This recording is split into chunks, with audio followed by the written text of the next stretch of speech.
Bonsoir, comment allez-vous? Ben, merveilleusement bien. J'ai vu qu'il y avait un avatar qui a été créé il n'y a pas longtemps. Est-ce que je parle au vrai Thomas Huchon là? Alors, vous parlez au vrai Thomas Huchon, mais il y aura effectivement un Thomas Huchon numérique qui répondra aux questions sur le complotisme sur Internet afin de gagner du temps dans la capacité à produire des vidéos. Pour une fois, on essaie de mettre l'intelligence artificielle de notre côté et de ne pas subir ses effets néfastes. Alors justement, 2024 pour bien débuter l'année, j'ai encore le vrai avec moi. Vous parlez de l'intelligence artificielle, c'est vraiment le grand boom actuel. Ça sera la grande tendance. On ne va parler que de ça pendant cette année? Ben, en fait, ce qui est très surprenant, c'est que l'intelligence artificielle, en réalité, on la côtoie depuis des années. Tout ce qu'on utilise comme service de traduction, de recherche sur Internet, ce sont déjà des intelligences artificielles.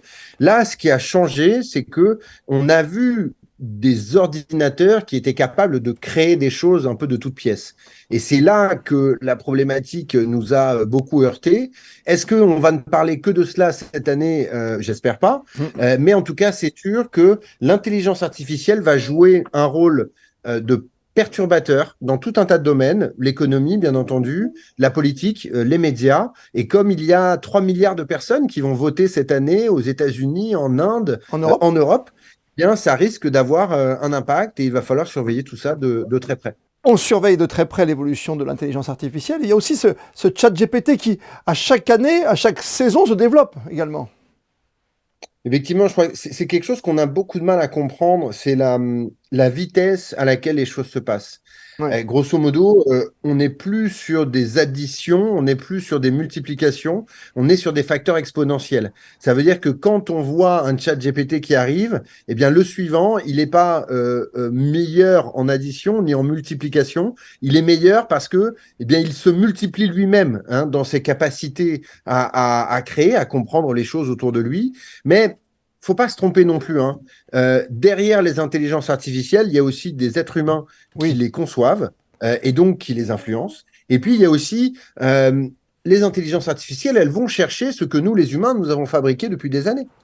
Donc, quelque part, elles vont aussi chercher bah, le meilleur, mais parfois le pire, Mm. des êtres Oui. humains. Et donc, je crois que il faut être attentif à l'hyper-rapidité du développement du phénomène, ça c'est certain.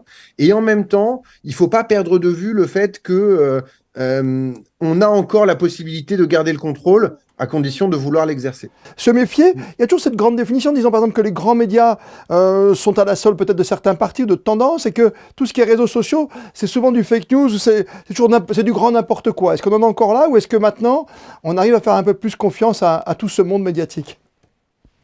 Bah, je crois qu'en fait, c'est à la fois générationnel.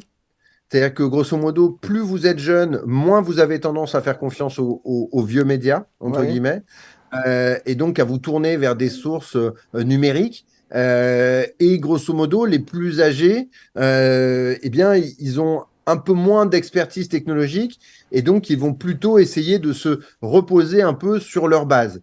Euh, le risque, c'est pas tant ce bouleversement-là, le risque, c'est qu'à un moment, à force de s'informer de manière aussi différente entre générations, eh bien, on n'arrive plus à partager quoi que ce soit. Il y a un fossé. Faire société, ben, en fait, oui, c'est ça, c'est-à-dire que faire société, c'est avant tout partager des choses.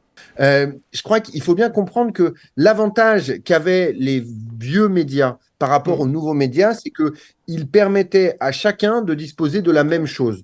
Le problème, c'est pas tant ce que l'on croit ou les influences politiques, c'est que si on ne partage plus le point de départ, eh ben, c'est impossible qu'on arrive à être d'accord à l'arrivée. Pour 2024, peut-être pour conclure, qu'est-ce qu'on se dit? Est-ce qu'on va on continue d'aller sur le nouveau Twitter, le X? Est-ce qu'on va sur du Thread? Est-ce qu'on va sur de l'Instagram? Est-ce qu'on fait encore du Snapchat ou on fait du TikTok juste pour s'amuser? Alors, c'est une très bonne question. Moi, je crois que je vais un peu laisser Twitter X derrière moi, D'accord. comme d'autres. Cette plateforme a évolué de manière très négative Depuis le rachat. depuis le Mm. rachat d'Elon Musk. Je crois que ce qu'il faut se dire, c'est que TikTok va continuer à être une source d'information essentielle pour les jeunes et que c'est un des vrais dossiers sur lesquels il faut travailler. Parce que TikTok est un enfer de la désinformation, comme enfin, c'est absolument lunaire, Oui. d'ailleurs, quelque part.